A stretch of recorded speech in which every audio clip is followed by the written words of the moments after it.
What's up, y'all?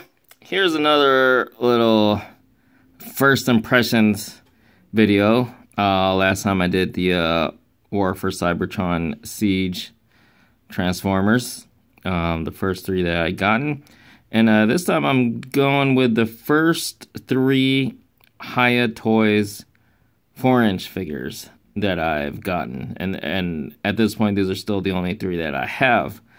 So we've got the Injustice 2, Superman, Batman, and Aliens, Colonial Marines, Reading. So first impressions. I like them.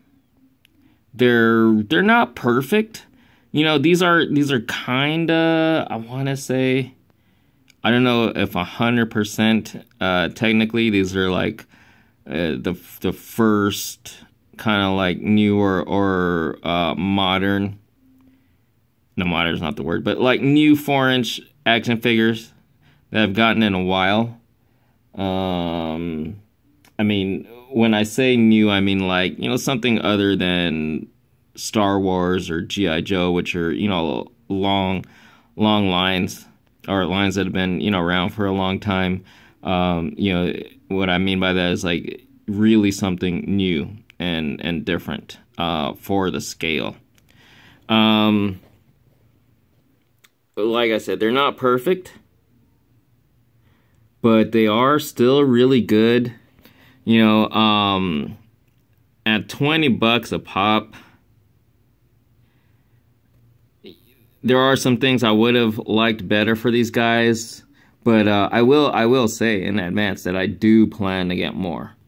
You know, 4-inch is my scale. Well, you know me, I collect a lot of stuff, and for the past few years, I have focused on 6-inch action figures, Marvel Legends, DC Multiverse, Mayfix, SH Figure Art, stuff like that. But you know, 4-inch will always be kind of like my first love in a way, having grown up on G.I. Joe and Star Wars and other lines like that from the 80s in the scale. So these are really good for the scale. Oh, why is it not focusing there? It's focusing on the background. Come on now, there you go. The details are really nice. The paint apps on the faces are still a little flat for my liking. You know, especially with how much Hasbro's improving their you know, the way their faces are looking, you know, especially human faces, both in the 4-inch and 6-inch scales in like Star Wars, for example, and of course with Marvel Legends. So in that respect, like, no real improvements for the scale here. And that's just the faces and I guess the flesh in general, but there are places where the paint apps are done pretty well, like the camo. Still no weathering. So there's a lack there as well.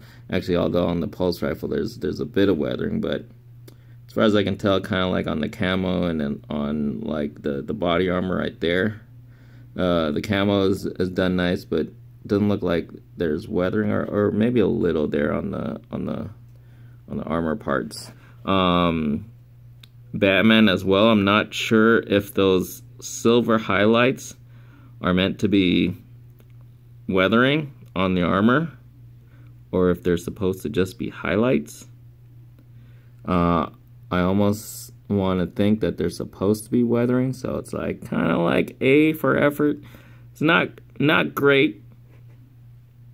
And again, the like the paint on the flesh and faces and stuff is not bad, but just not great either. Not too much to speak of as far as paint on Superman here. It's almost like for $20, you would think at the scale we'd be getting like Marvel Legends quality. You know, by now at this, you know, this day and age, we're not quite there. articulation is pretty good. But one of my biggest issues, and I want to get one of the males from the aliens, Colonial Marines, to see if it's not an issue there. But with these two Injustice figures, I'm not crazy about how their arms can't go straight down, or at least straighter down. You know, they're always kind of like flexing pose. My muscles are so big. You know, so that's the furthest down you can get their arms. You still can get them some pretty good poses though, action poses and whatnot. But I still prefer, like, for a neutral stance, for arms to go down a little lower, even just a little. But yeah, you know, and they come with a few extra accessories. A couple different hands, at least the two Injustice guys, and Batman has a few other accessories, batarangs, what do you call it? I forget what you call the thing that the grapnel gun, grapnel gun, I think, something like that. And I'm a little slightly disappointed it doesn't come with plain fist hands. His two fisted hand options are with like the kryptonite, like brass knuckle little things. So there's that. You know, that's very specific to the Injustice 2, which might be fine for a lot or for most, but for me, I'm not using these as Injustice. I'm using them just as my you know, my 4-inch DC Universe figures.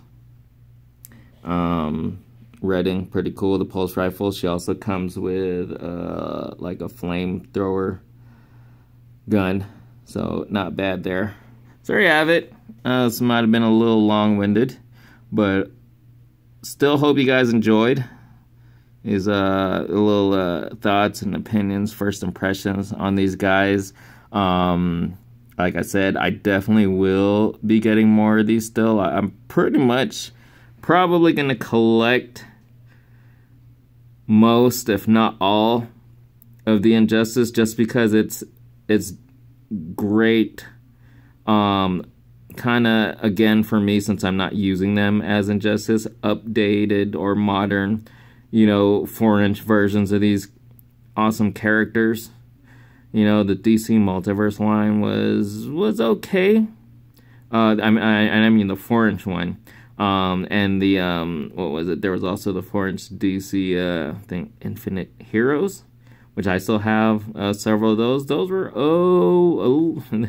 they were okay. That's being really really nice. But you know, so we're finally getting some really good looking. You know, again, there's some minor issues, but they're still really good looking for the scale. And I like how they have the cloth capes. My breath was kind of blowing them in the wind. Up, and Superman fell. So there you guys have it. As always, hope you guys enjoyed, and thanks so much for watching.